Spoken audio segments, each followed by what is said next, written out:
Oh, freedom. Oh, freedom.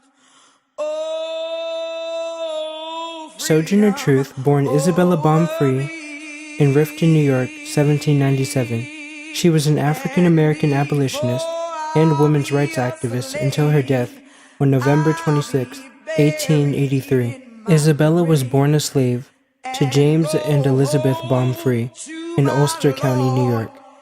She was one of 13 children and was only 9 years old when sold to a new owner.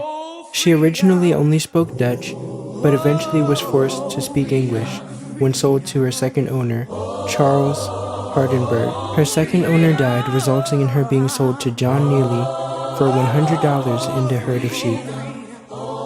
She was severely abused by this new master, who would often hit her just for mispronouncing terms in English. It was at this time where she embraced religion and turned to prayer. Later she was sold to Martin Scriver for only $105, and then sold to John Dumont in 1810. She had a secret relationship with another slave named Robert, who was beaten when he was found out. She then had her first child, but was later forced to marry an older slave named Thomas. Isabella and Thomas had 4 children together. In search of a better life, she ran away from the Dumonts. At this point, it was only her and her daughter Sophia. She found herself staying with the Wagners, an abolitionist family. She then bought her freedom for $20. She moved to New York and became a minister in 1828. Isabella changed her name to Sojourner Truth in 1843 after stating that the Spirit called her to speak the truth. She teamed up with Frederick Douglass and William Lloyd Garrison in order to speak about the evils of slavery. In 1850, she had begun an autobiography, which was amazing because she could not read or write. She was assisted by Olive Gilbert. She teamed up with 2 women's rights activists, Elizabeth Cady Stanton and Susan B. Anthony, advocating for temperance. In 1851, Truth went on a lecture tour, which included a women's rights conference in Akron, Ohio. It was here where she delivered her famous speech, Ain't I a Woman? In this speech, she spoke out against gender inferiority and gender inequality. In this speech, she highlights that women can do the same things as men and bear the same burden and should be treated with equal respect. Truth was determined to break down barriers and show her value. She was against all types of oppression, no matter who the people were. In Ain't I a Woman, she uses her experiences in slavery to empower other women.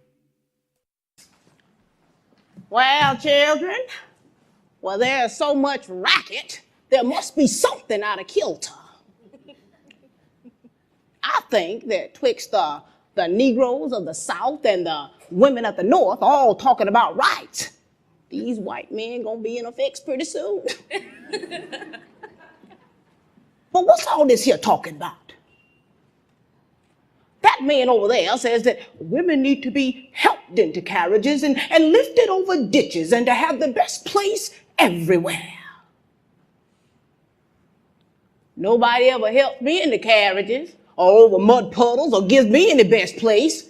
Ain't I a woman? Mm-hmm. Look at me. Look at my arms. I have plowed and planted and gathered in the barns, and no man can head me. And ain't I a woman? I could work as much and eat as much as a man when I could get it, and bear the lash as well. And ain't I a woman? I have borne 13 children and seen most all sold off to slavery.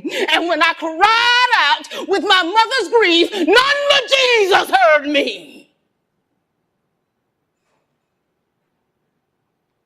And ain't I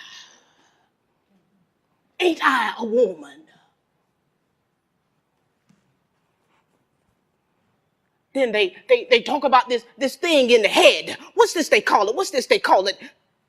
Intellect. That's it, honey. Intellect. What's that got to do with women's rights and Negroes' rights? If my cup will hold but a pint and yours will hold a quart, wouldn't you be mean not to let me have my little half measure full?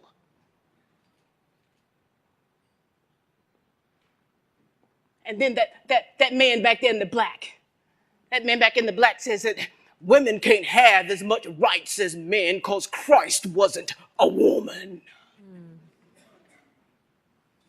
Where did your Christ come from?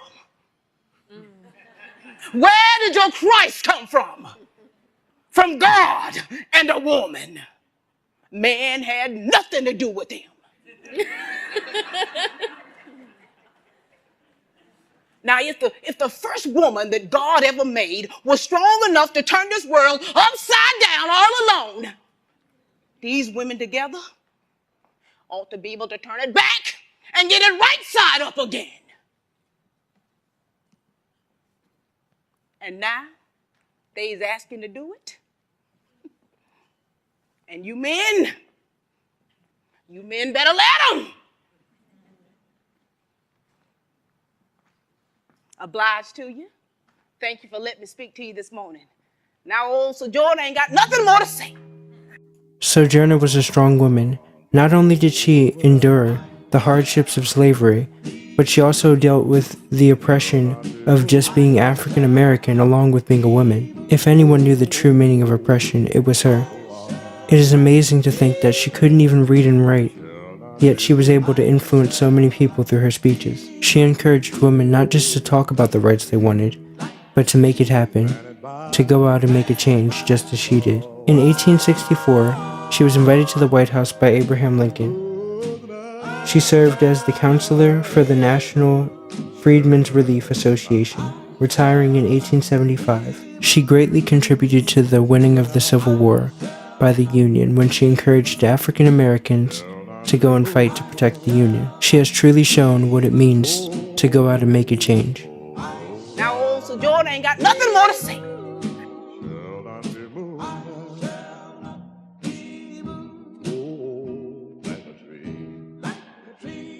Bye.